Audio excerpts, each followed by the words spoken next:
Swaddy, mesdames, messieurs, bonsoir. Merci de nous rejoindre pour cette édition en français de la TNL. Nous sommes vendredi le 5 août 2016. Commençons tout de suite par la rencontre séparée entre le Premier ministre du Laos et le ministre du Vietnam et de la Chine. Le Premier ministre de la République démocratique populaire Laos a reçu le 4 août à Vientiane le ministre de l'Industrie et du Commerce du Vietnam, M. Chen Tuan-Anh, à l'occasion de sa participation à la 48e réunion des ministres de l'économie de l'ASEAN et les conférences connexes qui se sont déroulées à Vientiane. Le Premier ministre Thongloun Sisoulith a félicité M. Chen Tuan-Anh pour sa participation à cette réunion, ce qui contribue à renforcer les relations et la coopération entre les deux pays, particulièrement la coopération de l'industrie et de l'artisanat entre le Laos et le Vietnam.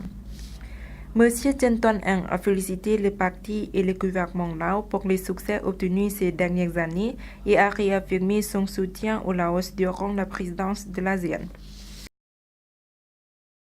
Le même jour, le Premier ministre Thongloun Sisoulith a reçu M. Kang Hun-seung, ministre du Commerce et de l'Industrie, présent au Laos pour participer à la 48e réunion des ministres de l'économie de l'ASEAN et les conférences connexes. Au cours de l'entretien, le Premier ministre Thongloun Sisoulith a hautement évalué les relations et la coopération entre le Laos et la Chine au cours de ces dernières années. Les relations laos-chinoises se sont de plus en plus renforcées, particulièrement dans la coopération de commerce entre les deux pays. Annonce officielle pour l'arrêt de l'exemption tarifaire pour le carburant. Le gouvernement a fait une annonce officielle à Vientiane jeudi pour arrêter complètement les exemptions tarifaires de carburant afin de combler les lacunes dans les importations illégales de pétrole. Cette mesure fait partie des efforts du gouvernement pour faire en sorte que l'importation de carburant soit en conformité avec les lois du pays et pour régler toutes les lacunes qui permettent aux investisseurs aux promoteurs de projets de tirer parti des exemptions tarifaires de carburant. C'est ce qu'a déclaré M. Chalen Yapawhe, ministre auprès du bureau du gouvernement et porte-parole du gouvernement lors d'une conférence de presse hier. Il a souligné que le gouvernement changement va aider le gouvernement à assurer plus de revenus à partir de ce secteur et de manière transparente dans le budget national. Il a également déclaré que les investisseurs ou les promoteurs de projets avaient importé plus de carburant que le chiffre approuvé par le gouvernement et l'avaient vendu aux marchés locaux. Au cours des 3 dernières années, les membres de l'Assemblée nationale ont souvent soulevé des préoccupations concernant les lacunes liées à la réglementation des importations libres tarifaires pour les projets de développement à ces sessions en disant que les lacunes ont eu un impact sur les recettes de l'État. Le gouvernement affirme que le tarif libre sur l'importation de carburant a été principalement accordé à des projets d'investissement dans des secteurs ou des régions où les projets sont financés par des prêts ou des aides en provenance des pays étrangers, ainsi que les projets qui ont été liés à la défense nationale et la sécurité publique. C'était le résultat d'une réunion tenue entre le Premier ministre Thongloun Sisoulith et ses vice-premiers ministres Vientiane. Félicitations au Laos qui assume la présidence de l'ASEAN cette année. Les ministres de l'économie de l'ASEAN AEM 48 ont félicité le Laos qui assume la présidence de l'ASEAN et qui obtient le succès dans la direction à l'application des 8 priorités du pilier économique qui seront une partie importante pour l'intégration de l'ASEAN et pour réaliser les plans d'action de la communauté de l'ASEAN en 2025.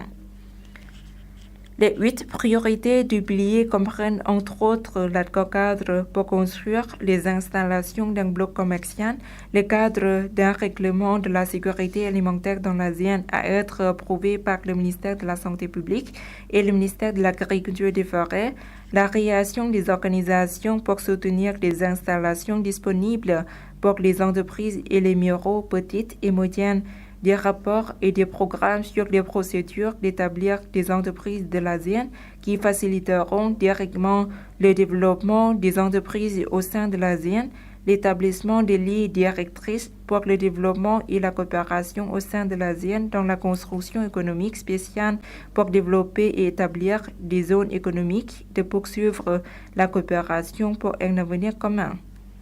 Les ministres se sont félicités de la déclaration de Park-se concernant le plan stratégique du groupe de développement des services au tourisme qui a l'intention de créer des opportunités pour le développement économique, de renforcer les communautés et de contribuer à protéger l'environnement et la nature. Développement des relations de coopération dans le commerce et l'investissement. Les ministres de l'économie de l'ASEAN et de la République de Corée ont discuté des résultats de la coopération ces derniers temps ainsi que des questions visant à augmenter les coopérations à venir.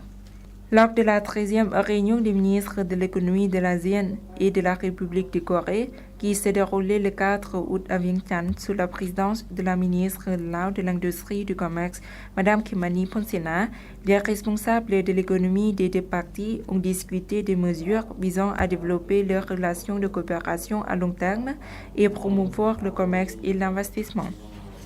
Les ministres ont également apprécié les progrès de la négociation bilatérale, notamment sur l'ouverture de libre-échange des marchandises sensibles sur l'accord commercial sur des marchandises dans le cadre de la coopération pour la mise en œuvre de l'accord de libre-échange ASEAN-République de Corée et l'échange de documents sur la liste de marchandises.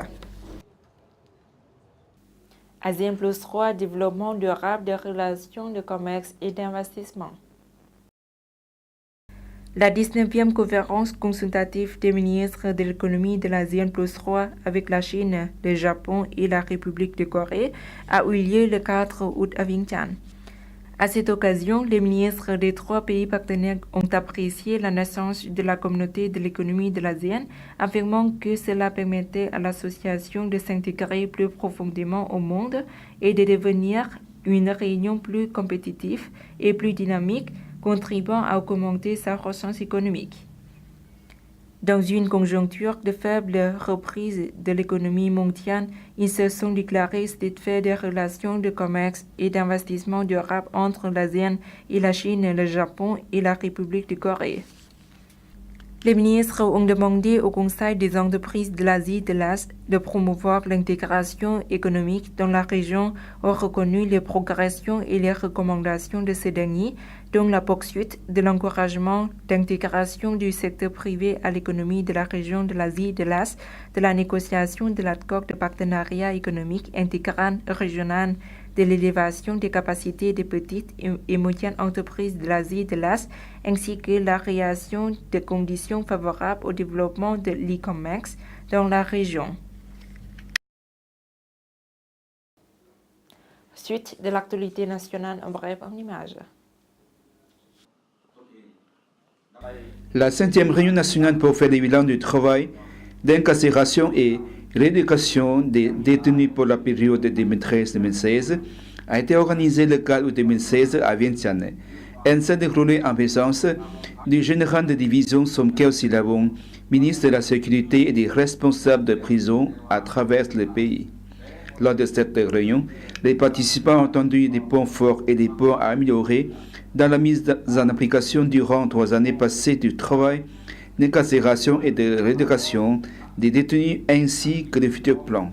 Actuellement, le Laos compte plus de 20 800 prisonniers et d'accusés dont 2 451 femmes.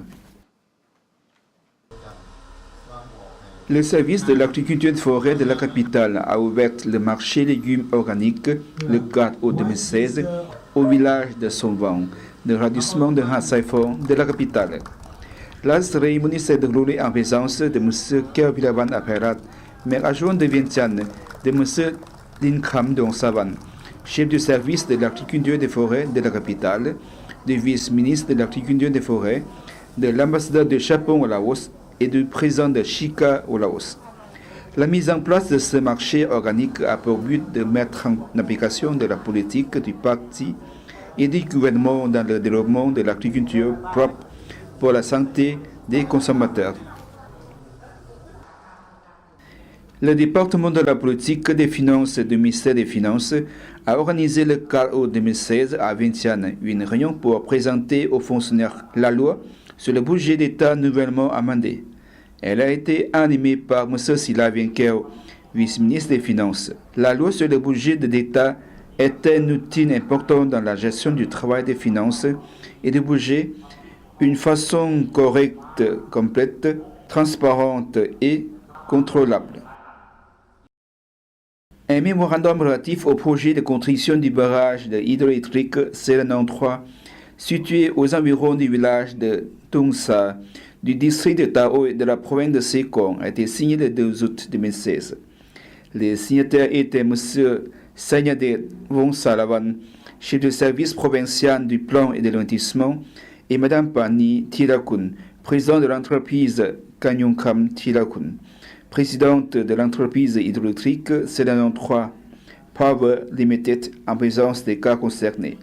Ce barrage, dont le coût s'élève à 32 millions de dollars, a été investi par l'entreprise Kanyunkam Thirakun. Il a une puissance installée de 12 MW qui peut produire 54,37 GWh par an. Les travaux dureront 3 ans. Le Laos et le Vietnam souhaitent améliorer le commerce bilatéral. Le ministre de l'Industrie et du Commerce du Laos a rencontré avant-hier son homologue vietnamien de l'Industrie et du Commerce Chen Tuan An en marge de la 48e conférence des ministres de l'économie de l'ASEAN, AEM 48, et des événements connexes à Vientiane. Les deux ministres sont déclarés satisfaits du bon développement des relations commerciales entre le Laos et le Vietnam lors de ces derniers temps. En effet, les échanges commerciaux bilatéraux ont connu une croissance annuelle de 25,8% durant la période de 2010 à 2014, puis ont marqué en 2015 un nouveau progrès grâce à la signature de 2 accords, l'un sur le commerce bilatéral et l'autre sur le commerce frontalier Laos-Vietnam. Néanmoins, ces derniers temps, la croissance des échanges commerciaux a tendance à diminuer. Ce chiffre s'est établi à 1 123 milliards de dollars en 2015, soit une baisse de 12,6% en glissement annuel et à 433,3 millions de dollars lors de ce premier semestre, soit une baisse de 34,7% sur un an. Devant cette situation, les deux ministres de l'Industrie et du Commerce ont avancé plusieurs mesures afin de promouvoir le commerce bilatéral, dont l'élaboration d'un projet de développement du commerce Laos-Vietnam pour les 10 ans à venir, outre l'intensification de la communication sur les textes importants concernant le commerce bilatéral. Voilà, c'est la fin de cette édition. Toute l'équipe vous remercie pour votre fidélité. Pour vous, au reportage rendu sur la page internet du journal en français de la TNL. Au revoir.